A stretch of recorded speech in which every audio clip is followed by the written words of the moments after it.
नमस्कार। Sports scan के आज के संस्करण में आप सबका बहुत बहुत स्वागत। देश दुनिया की तमाम खेल खबरों का लेखा जोखा लेकर मैं हूं नवीन सक्सेना और आज मेरे साथ इन खबरों पर चर्चा करने के लिए मौजूद हैं वरिष्ठ खेल पत्रकार राकेश थपलियाल। राकेश, स्वागत है आपका। धन्यवाद। नजर अब तक की खास खबरों पर। स्पोर्ट्स स्कैन कार्यक्रम में अब से कुछ देर बाद कल के ओलंपिक क्विज के विजेता की घोषणा। भारतीय ओलंपिक दल आज रात जापान की राजधानी टोक्यो के लिए रवाना होगा। भारत और मेजबान श्रीलंका के बीच 3 एकदिवसीय अंतर्राष्ट्रीय क्रिकेट मैचों की श्रृंखला का पहला मैच कल खेला जाएगा और भारतीय मुक्केबाज संघ ने युवा और जूनियर मुक्केबाजी चैंपियनशिप टूर्नामेंट की घोषणा की।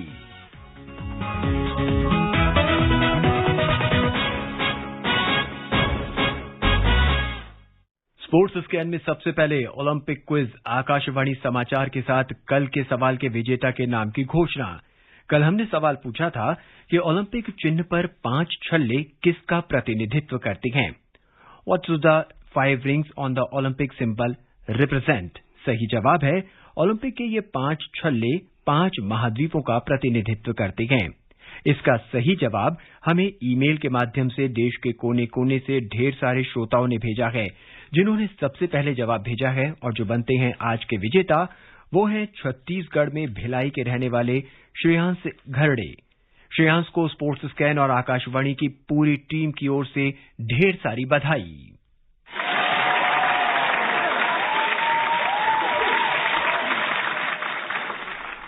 अपनी जीत पर आकाशवाणी के साथ बातचीत में श्रेयांश ने कहा, मैं ऑल इंडिया रेडियो को बहुत बहुत धन्यवाद देना चाहता हूं कि उन्होंने मुझे इस क्विज का विजेता चयनित किया। श्रेयांश ने स्पोर्ट्स स्कैन कार्यक्रम के बारे में कहा कि किस तरह से ये कार्यक्रम लोगों के बीच खेलों की रुचि जगाता है।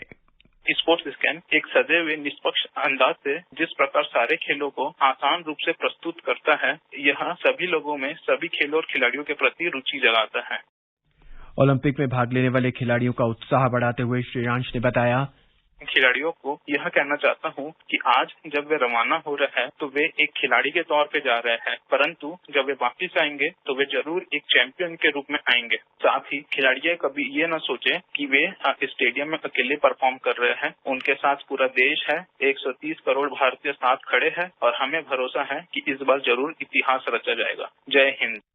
राकेश, इस क्विज में देश के कई हिस्सों से हमारे पास ईमेल आते हैं। जैसे ही हम सवाल पूछते हैं तुरंत उसके बाद ईमेल्स का भंडार जो है हमारे उसमें आ जाता है। क्या कहेंगे श्रेयांश को इस जीत पर आप? देखिए, बहुत बधाई ये देना चाहेंगे कि खास तौर पे क्या होता है कि जो क्रिकेट से जुड़ी क्विज होती हैं उसके तो आंसर लोग बहुत देते हैं, लेकिन ओलंपिक मूवमेंट, ओलंपिक से जुड़ी हुई चीजों के बारे में जानकारियां अब इतनी हैं हमारे देश में, तो मुझे लगता है कि कहीं ना कहीं इसका श्रेय हमारे देश के खेल प्रेमी प्रधानमंत्री नरेंद्र मोदी जी को भी जाता है, क्योंकि उन्होंने इस चीज के लिए लोगों को प्रोत्साहित किया। स्पोर्ट्स की क्विज जो है ओलंपिक से जुड़ी हुई ऐप्स पे शुरू की, वेबसाइटों पे, वहां पर लोग सवालों के जवाब दे रहे हैं और उनको वहां इनाम मिलने के भी चांसेस हैं। तो बहुत अच्छी चीज की, और बल्कि पीछे एक प्रेस कॉन्फ्रेंस की गई थी, वर्चुअल प्रेस कॉन्फ्रेंस थी खेल मंत्रालय की तरफ से, तो उस समय के खेल मंत्री किरण रिजिजू जी उसमें थे, तो उसमें बाकायदा पत्रकारों से भी ये ओलंपिक से जुड़े हुए सवाल कुछ पूछे गए थे। तो बहुत रोचक और एक अच्छी चीज है। किसी भी चीज में आप जीतते हैं तो श्रेयांश को इसके लिए बहुत बहुत बधाई। और अब बात करते हैं आज के ओलंपिक क्विज की। ओलंपिक क्विज आकाशवाणी के साथ में हमारा आज का प्रश्न है, भारतीय बैडमिंटन खिलाड़ी पीवी सिंधु ने टोक्यो ओलंपिक 2020 से पहले कितने ओलंपिक में भारत का प्रतिनिधित्व किया है? सवाल एक बार फिर सुन लीजिए। भारतीय बैडमिंटन खिलाड़ी पीवी सिंधु ने टोक्यो ओलंपिक 2020 से पहले कितने ओलंपिक में भारत का प्रतिनिधित्व किया है? Indian badminton player PV Sindhu have represented India in how many Olympics before Tokyo Olympic 2020? आप अपने जवाब हमें इस ईमेल पर भेज सकते हैं। पता है airsportscan@gmail.com, airsportscan@gmail.com। सबसे पहले सही जवाब भेजने वाले श्रोता को विजेता घोषित किया जाएगा और विजेता का नाम कल के स्पोर्ट्स स्कैन कार्यक्रम में भी बताया जाएगा। साथ ही हमारे Twitter handle @AIR news alerts पर भी नाम फ्लैश होगा। आपको ये भी बता दें कि ईमेल पर अपने जवाब के साथ आप हमें अपना नाम, पता और फोन नंबर भी भेजें, जिससे यदि आप इस क्विज के विजेता बनते हैं तो हम आपको आपके पते पर आपकी जर्सी भेज सकें। तो देर ना कीजिए और जल्द ही हमारे आज के प्रश्न का जवाब हमें ईमेल करें। और अब बात ओलंपिक श्रृंखला की। प्रधानमंत्री नरेंद्र मोदी ने मन की बात कार्यक्रम में जापान की राजधानी में टोक्यो में होने वाले ओलंपिक खेलों के लिए भारतीय खिलाड़ियों को शुभकामनाएं दी हैं। प्रधानमंत्री ने देश के कुछ खिलाड़ियों का जिक्र भी किया था, जिसमें एक नाम था प्रवीण जाधव। आकाशवाणी समाचार के साथ जारी विशेष श्रृंखला में आज हम बात करेंगे तीरंदाज प्रवीण की। तीर की तरह तू चल, चूके ना निशाना, लक्ष्य तेरा सामने है, जीत के है आना। प्रवीण जाधव मूल रूप से महाराष्ट्र के सतारा जिले के रहने वाले हैं, जिनका आधा जीवन सारधे गांव में नाले के किनारे बनी झुग्गियों में बीत गया। उनके माता पिता दिहाड़ी मजदूरी करते थे, लेकिन उन्होंने अपने लक्ष्य के आगे कभी भी अपनी गरीबी का रोना नहीं रोया। चैलेंज तो बहुत बड़ा होता है, क्योंकि मेरा जो घर है बहुत सिंपल है। जब बारिश आता है तो बहुत मुश्किल होता है मेरे घर में, तो वहाँ से निकल के शिक्षा लेना और उसके आगे खेलना, क्योंकि हमारा गेम बहुत महंगा है ना, तो वो भी बहुत मुश्किल था। फिर भी घर से सपोर्ट था कि तुम करो, जो कर रहे हो अच्छा करो। मेहनत और जज्बे के दम पर वो कर दिखाया जिसका सपना भारत का हर खिलाड़ी देखता है। प्रवीण 8 साल की उम्र में ही एथलेटिक्स में रुचि रखने लगे थे, लेकिन परिवार की आर्थिक स्थिति ऐसी नहीं थी कि वो किसी खेल एकेडमी में ट्रेनिंग ले पाते। फिर भी प्रवीण ने हिम्मत नहीं हारी और अपने गांव में लकड़ी के बने तीर कमान से निशाने लगाकर अभ्यास करते रहे। पहले मैं एथलेटिक्स में 400-800 करता था, तो मेरा अच्छा परफॉर्मेंस रहा एथलेटिक्स में भी, इसलिए गवर्नमेंट की एकेडमी में सिलेक्शन हो गया। तो वहाँ पे ओलंपिक लेवल जितना भी गेम है वो सब चलता था, तो मैंने एथलेटिक्स करते करते आर्चरी भी ज्वाइन कर लिया। आज इसी लकड़ी के धनुष के दम पर प्रवीण तीरंदाजी में भारत की तरफ से ओलंपिक में जाएंगे। मेरी तरफ से पूरी कोशिश करूंगा कि स्वर्ण पदक देश के लिए ला सकूं, और वैसे मेहनत भी करूंगा मैं। अभी तक ओलंपिक में मेडल नहीं है इंडिया को, बस ओलंपिक में मेडल लेना है इंडिया के लिए। प्रवीण जाधव ने विश्व चैंपियनशिप में रजत पदक जीतने के साथ टोक्यो में होने वाले ओलंपिक गेम्स के लिए अपना टिकट पक्का कर लिया है।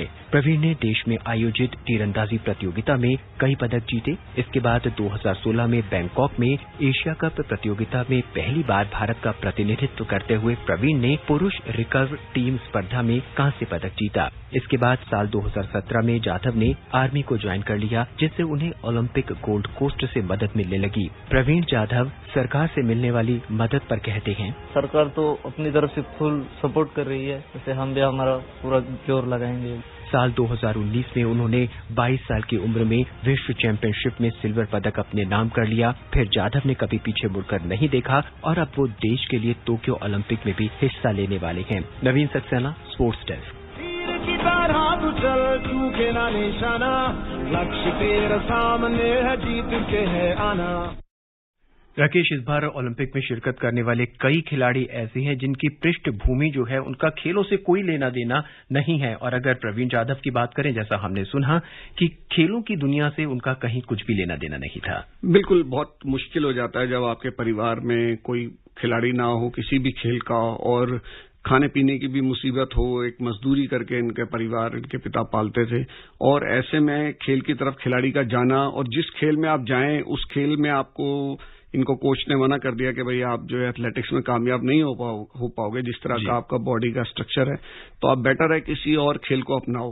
तो मुझे लगता है कि उस कोच की दाद देनी होगी कि जिन्होंने एक तीरंदाजी को एक अच्छा तीरंदाज दिया और एक अच्छा एथलीट शायद मिस कर गए और एक अच्छा तीरंदाज बने। अब देखिए कि ऐसी बैकग्राउंड से जिसके पिता दिहाड़ी मजदूर रहे हों, वहां से खिलाड़ी निकल के और जो है विश्व चैंपियनशिप में रजत पदक अगर जीतता है, ऐसे खिलाड़ी की क्या होता है, खेलों में जो खिलाड़ी आते हैं इनका एक लक्ष्य होता था पहले कि नौकरी मिल जाए बस जी। अब इनकी जैसे सेना में नौकरी लग गई तो वहां इनको सारी सुविधाएं मिलनी शुरू हो गई, पैसा भी मिलने लगे। उसके बाद भी अब जो गरीब घर के बच्चे भी है ना, इनका जो टारगेट है वो ओलंपिक मेडल होता जा रहा है। वो खाली नौकरी करने तक नहीं सीमित रहता। और नौकरी में देखिए कि केंद्र सरकार की तरफ से जो सुविधाएं हैं, जो इंस्ट्रक्शन चलती हैं कि खिलाड़ियों को पूरी छूट दी जाती है कि वो अपने प्रैक्टिस पे ज्यादा से ज्यादा समय दें, बजाय उनसे कि उनसे नौकरी कराई जाए, तो इनको पूरी छूट दी जाती है। और तीरंदाजी एक ऐसा खेल है कि इसमें ध्यान जो है ना बहुत ही जरूरी चीज है कि इतने ध्यान से लगा के आपको प्रैक्टिस करनी पड़ती है कि आप मतलब मैंने आज मुझे 30 साल हो गए, मैं बताऊं आपको, कि तीरंदाजों को देखते हुए। एक सरकार की पहले स्पोर्ट्स अथॉरिटी ऑफ इंडिया की स्कीम थी स्पेशल एरिया गेम्स की, उसके तहत तीरंदाज पूरे देश भर से चुन चुन के लाए जाते थे। लिम्बाराम उसमें थे, श्यामलाल उसमें थे, विसुजुलू सोवेरू, ये सब नॉर्थ ईस्ट से लाए, कुछ राजस्थान से लाते थे। ये सब गरीब घरों के बच्चे थे। तो ये उस समय का क्या जमाना था, 90 और उसके 10 साल आप लगाइए कि उस दशक में क्या होता था कि तीर के लिए तरसते थे जी। तीर अगर इनके टूट जाते थे तो बड़े मायूस वो हो जाते थे। उन्हें पता है कि अब मिलने में पता नहीं इसको कितना डिमांड करेंगे, कब तक आएंगे। और जो बो बोलते हैं, इनका धनुष जो होता है, वो दक्षिण अफ्रीका से, कोरिया से आया करते थे। अब दक्षिण कोरिया अपने सर्वश्रेष्ठ बो और एरो आपको कैसे देगा? बिल्कुल सही, वो देगा नहीं जी। और जो आप मंगाते थे, जब तक वो आपके पास पहुंचते थे 1.5 साल 2 साल कुछ भी वक्त लग सकता था, तब तक वो और ज्यादा आधुनिक अपने लिए इजाद कर लेते थे। तो वो दक्षिण कोरिया जो है वो इसमें पूरी तरह से डोमिनेट करती थी जी, क्योंकि वो लोग ये चीज बनाते थे, हम उनके ऊपर डिपेंड थे। आज पूरी दुनिया में ओपन मार्केट है। सरकार, प्रधानमंत्री जी हमारे खेल प्रेमी हैं और उनकी तरफ से समीक्षा वो लगातार करते रहते हैं। तो खिलाड़ियों को ये साजो सामान एकदम आधुनिक और टॉप क्लास मिल रहा है जी। इससे बहुत फर्क पड़ा है, कॉन्फिडेंस खिलाड़ियों के अंदर आया है और उन्होंने जी तोड़ मेहनत की है। और मुझे लगता है कि न केवल प्रवीण, बल्कि आप देखिए तीरंदाजी में दीपिका कुमारी, जिस तरह से अभी कुछ हफ्ते पहले जो वर्ल्ड कप हुआ उसमें उन्होंने जो शानदार प्रदर्शन करके 3 गोल्ड मेडल जीते हैं। तो इतनी जबरदस्त तैयारी के साथ ये लोग जा रहे हैं। अनुभवी तरुणदीप राय इनके साथ हैं, अतनु दास हैं, और इसमें जो टीम इवेंट होगी उसके अंदर भी चांस है, इंडिविजुअल में भी चांस है, और जो मिक्स्ड इवेंट है उसके अंदर भी आपका अच्छा चांस है। अतनु दास और इसके दीपिका की जोड़ी बहुत जबरदस्त चल रही है, दोनों बड़ा अच्छा प्रदर्शन कर रहे हैं। ऊपर से प्रवीण यादव, और जो एक भूख होती है ना गांव के बच्चे के अंदर, मेडल की भूख, वो मुझे लगता है कि वो यहाँ पर, और निशाना भी सिर्फ स्वर्ण पदक पे है इनका जी, टारगेट जो है स्वर्ण पदक लेके चल रहे हैं। इनपे खेलो इंडिया का बहुत योगदान रहा है, खासकर इस तरह की जो मुहिम छिड़ी थी खेलो इंडिया की, शायद उसी से का ये है कि ये इतने गरीब घर के जो खिलाड़ी हैं, जो बच्चे हैं, वो निकलकर आगे आ रहे हैं। और अब उनका जो लक्ष्य सिर्फ नौकरी पाना नहीं है, जैसे कि आपने कहा कि रजत, और फिर अपने पदक का कलर बदलना, उसे स्वर्ण में तब्दील करना। बिल्कुल, आप देखिए खेलो इंडिया ने क्या किया कि गांव-गांव में, दूर दराज इलाकों में अपने सेंटर्स खोले, वहां बच्चों ने ट्रेनिंग की। फिर उसकी जो साल की 2 इवेंट होती हैं स्कूल्स के लिए, कॉलेजेस वालों के लिए, तो उसमें बच्चों को टॉप क्लास सुविधाएं, बड़े बड़े स्टेडियम्स, जो आधुनिक स्टेडियम होते हैं, उसमें खेलने का मौका मिलता है, होटल्स में रहने को मिलता है, टेलीविजन पे उनके मैचेस आते हैं। और उसके बाद सरकार की तरफ से उनको पॉकेट अलाउंस दिया जाता है, जिसका हिसाब उनसे नहीं लिया जाता। जो लोग मेडल जीत लेते हैं उनको स्कॉलरशिप दी जाती है, और उसके साथ साथ जो ओलंपिक लेवल के खिलाड़ी उसमें से दिखता है कि ये बन सकते हैं, उनको ओलंपिक की जो टारगेट ओलंपिक पोडियम स्कीम है उसमें लिया जाता है। उसके तहत खिलाड़ी को हर महीने 50,000 रुपए मिलते हैं उसके पॉकेट अलाउंस के लिए। इसको वो कहीं भी खर्च कर सकता अपनी किसी भी चीज पर।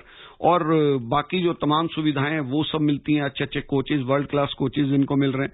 तो मुझे लगता है कि ये जो खिलाड़ी हैं, आज कोई भी सुविधाओं की कमी तो बोलता नहीं है, और बल्कि टॉप क्लास उनको सुविधाएं मिलती हैं। अब तो खिलाड़ियों के ऊपर कहीं ना कहीं ये जरूर होगा कि भाई हमें तो मेडल लेकर आना है जी। राकेश, अब से कुछ देर बाद भारतीय ओलंपिक दल जो है जापान की राजधानी टोक्यो के लिए रवाना होगा, और हालांकि कुछ खिलाड़ी पहले ही वहां पर पहुंच चुके हैं, लेकिन आज जो दल रवाना होगा उसे खेल मंत्री जो है वो भी हमारे वहीं पर ही होंगे उनको रवाना करने के लिए, और खिलाड़ियों में बहुत जोश होगा, उत्साह होगा, हौसले बुलंद होंगे। बिल्कुल, देखिए आखिरकार वो समय आ गया कि जब हमारे खिलाड़ी जो है जापान के लिए फ्लाइट पकड़ने जा रहे हैं। आज तो जो हवाई अड्डे पे माहौल होगा उसकी हम सिर्फ कल्पना कर सकते हैं, क्योंकि हमने खिलाड़ियों के सेंड ऑफ्स देखे हैं, पहले कैसे 5 सितारा होटल के अंदर होते थे, लेकिन ये कोरोना काल है तो इसमें उस तरीके से किया नहीं जा सकता। अगर स्थितियां सामान्य होती तो मुझे लगता है कि बहुत ही भव्य आयोजन सरकार की तरफ से किया जाता। और देखिए कि जब जिस देश के प्रधानमंत्री ने खुद इंटरेक्ट किया, खुद खिलाड़ियों को शुभकामनाएं दी, और बल्कि बहुत लंबे समय तक उनसे बातचीत की, उनके परिवार के साथ बातचीत की जाने से पहले। और अब हमारे जो खेल मंत्री अनुराग ठाकुर हैं, नए नए बने हैं, खेल प्रेमी हैं, खेल संगठनों से जुड़े रहे हैं, वो खिलाड़ियों की समस्याओं को जानते हैं, उनकी जरूरतों को जानते हैं, और उनका हौसला कैसे बढ़ाया जा सकता है। तो वो खुद हवाई अड्डे पे मौजूद रहेंगे। खेल राज्य मंत्री निशित प्रमाणिक जो है, सबसे युवा मंत्री हैं इस समय हमारी सरकार में, वो खुद वहां पर मौजूद रहेंगे। तो जो चंद खेलों के खिलाड़ी इसमें जा रहे हैं उनके लिए बहुत बड़ी उनकी हौसला अफजाई है। कुछ खिलाड़ी हमारे टोक्यो में पहुंच चुके हैं, अधिकारी वहां पर पहुंच चुके हैं। उसके बाद ये लोग जब वहां पर पहुंचेंगे तो बहुत ही एक ऐसा समा वहां पर बंधेगा। और आप देखिए कि इसमें खिलाड़ियों ने ही खिलाड़ियों का उत्साह बढ़ाना है, दर्शक तो वहां होंगे नहीं। तो एक बहुत अच्छी एकजुटता जो है तमाम खिलाड़ियों में रहती है कि जो ओलंपिक है इसका सबसे बड़ा एक चीज यही होती है कि भाई जो हमारे पास 3 ओलंपिक वाले खिलाड़ी होंगे, 4 ओलंपिक खेलने वाले खिलाड़ी और कुछ जो पहले ओलंपिक्स में जा रहे होंगे, तो वो एक दूसरे को समझाते हैं, उनका हौसला बढ़ाते हैं कि भाई ये ओलंपिक्स है, इसमें कैसे आपको ध्यान रखना है, एक मानसिक दबाव ना आ जाए, मानसिक आपके ऊपर ये एक प्रेशर ना आ जाए। क्योंकि पहले तो होता था कि भव्य स्टेडियम को देख के हमारे खिलाड़ी थोड़े से घबरा से जाते थे, भाई ये कैसा स्टेडियम है। आज ये हालत है कि उनको ऐसे स्टेडियमों में प्रैक्टिस करने के मौके मिल चुके हैं, पूरी दुनिया में जाते हैं खिलाड़ी हमारे सब जगह।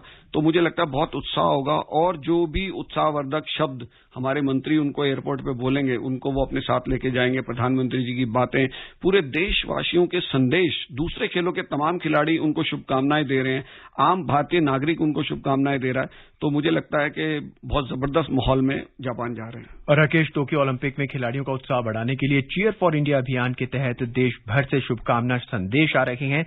बैडमिंटन में पुरुष डबल्स में भारत का प्रतिनिधित्व करने वाले चिराग शेट्टी के पिताजी ने आकाशवाणी समाचार के माध्यम से उन्हें शुभकामनाएं दी हैं।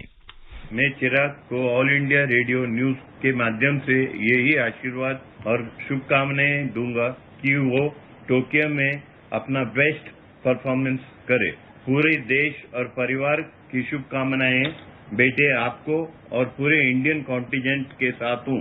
तुम्हारी माँ, बहन, रिश्तेदार और हमारे दोस्त भी तुम्हें आशीर्वाद दे रहे हैं। अपना बेस्ट दो, बेस्ट मिलेगा। All the best Chirag, we all love you. जय हिंद। और अब बात क्रिकेट की। भारत और मेजबान श्रीलंका के बीच 3 एक दिवसीय अंतर्राष्ट्रीय क्रिकेट मैचों की श्रृंखला का पहला मैच कल खेला जाएगा। शिखर धवन भारतीय टीम की कप्तानी करेंगे। इस मैच के लिए बाएं हाथ के स्पिनर यजुवेंद्र चहल और चाइनामैन स्पिनर कुलदीप यादव को भारत के प्लेइंग 11 में शामिल किया जा सकता है। आखिर वो दिन भी आ गया है जब क्रिकेट जो है एक बार फिर शुरू हो चुका है, लेकिन श्रीलंका दौरा जो था वो भारतीय टीम के लिए कहीं ना कहीं कश्मकश में था कि होगा नहीं होगा, कोरोना के चलते क्या होगा। श्रीलंका टीम पर भी दबाव था। बिल्कुल, और वहां पर जिस तरह से केसेस आने लग गए थे श्रीलंका टीम के, तो इसको 4-5 दिन आगे सरकाया गया सीरीज को। तो इससे पता लगता है कि चाहत यही थी कि इसको कराया जाए। कोरोना पे मतलब विजय पानी है, तो उसका एक तरीका ये जज्बा भी दिखाने का है कि भाई हमें आयोजन करने हैं, हम इसमें पीछे नहीं रहेंगे। लेकिन मुझे लगता है कि जो भारत के युवा खिलाड़ी या जो भारतीय टीम, मेन मुख्य टीम जो हमारी जो इंग्लैंड में है इस समय, वो उससे बाहर है। उनके पास बड़ा अच्छा मौका है यहाँ से वापसी अपनी मेन टीम में जाने का। लेकिन श्रीलंका की टीम के जो कैंप से खबरें अच्छी नहीं आ रही हैं। उनके खिलाड़ी 2 जो है कुशल मेंडिस और निरोशन डिकवेला, वो यूके में बायो बबल तोड़ने के कारण वो टीम से बाहर हैं। और दासून शनका जो उनके 10वें कप्तान है 4 साल के अंदर, तो बहुत कप्तान उनके बदले गए हैं। और उनके पास एक बल्लेबाज धनंजय डिसिल्वा हैं और दिशमंता चमीरा जो तेज गेंदबाज हैं। इसके अलावा उनकी टीम में कोई ऐसे खिलाड़ी नहीं है कि जो भारतीयों का वो मुकाबला कर सकें। और भारतीयों में आप देखें तो कप्तान शिखर धवन अपने आप में काफी नामी खिलाड़ी हैं, स्थापित खिलाड़ी। पृथ्वी शाह घरेलू टूर्नामेंट के अंदर विजय हजारे के हाईएस्ट रन गेटर, बहुत जबरदस्त फॉर्म के साथ वहां पर जा रहे हैं। हार्दिक पांड्या हैं, भुवनेश्वर कुमार हैं, सूर्य कुमार यादव हैं, और जैसे युजवेंद्र चहल की आपने बात की, संजू सैमसन, ईशान किशन, दीपक चार, कुलदीप यादव, मनीष पांडे, कुणाल पांड्या, हार्दिक पांड्या, नवदीप सैनी, ये कुछ ऐसे खिलाड़ी हैं जो कि भारतीय टीम का प्रतिनिधित्व कर चुके हैं और वापसी करने की कोशिश करेंगे। और दूसरी तरफ कुछ 6 ऐसे खिलाड़ी हैं जिन्होंने अभी तक भारत का प्रतिनिधित्व नहीं किया है, तो उनके लिए बड़ा अच्छा मौका रहेगा। उनको इंडिया की कैप इस समय मिलेगी, राहुल द्रविड़ के साथ खेलने का अनुभव उनको मिलेगा कोचिंग का। और अब बात मुक्केबाजी की। भारत में खेल फिर से पटरी पर लौट रखे हैं। टोक्यो ओलंपिक की तैयारियों के बीच देश में घरेलू प्रतियोगिताएं भी शुरू होने वाली हैं। भारतीय मुक्केबाजी संघ BFI ने आज घोषणा की कि राष्ट्रीय युवा और जूनियर मुक्केबाजी चैंपियनशिप में घरेलू टूर्नामेंटों की 1 साल से भी अधिक समय के बाद बहाली होगी। पुरुष और महिला वर्गों में युवा राष्ट्रीय चैंपियन 18 से 23 जुलाई के बीच, जबकि लड़कों और लड़कियों के लिए जूनियर राष्ट्रीय चैंपियनशिप 26 से 31 जुलाई के बीच सोनीपत में आयोजित की जाएंगी। तो ये वो थी तमाम खबरें जिस पर आज हमने चर्चा की, और हमारे साथ इन खबरों पर चर्चा करने के लिए मौजूद थे खेल पत्रकार राकेश थपलियाल। राकेश, आपका बहुत बहुत धन्यवाद। शुक्रिया। चलते चलते एक बार फिर नजर अब तक की खास खबरों पर। भारतीय ओलंपिक दल आज रात जापान की राजधानी टोक्यो के लिए रवाना होगा। भारत और मेजबान श्रीलंका के बीच 3 एक दिवसीय अंतर्राष्ट्रीय क्रिकेट मैचों की श्रृंखला का पहला मैच कल खेला जाएगा, और भारतीय मुक्केबाजी संघ ने युवा और जूनियर मुक्केबाजी चैंपियनशिप टूर्नामेंट की घोषणा की। आज के इस अंक में बस इतना ही। मुझे यानी नवीन को दे इजाजत। नमस्कार।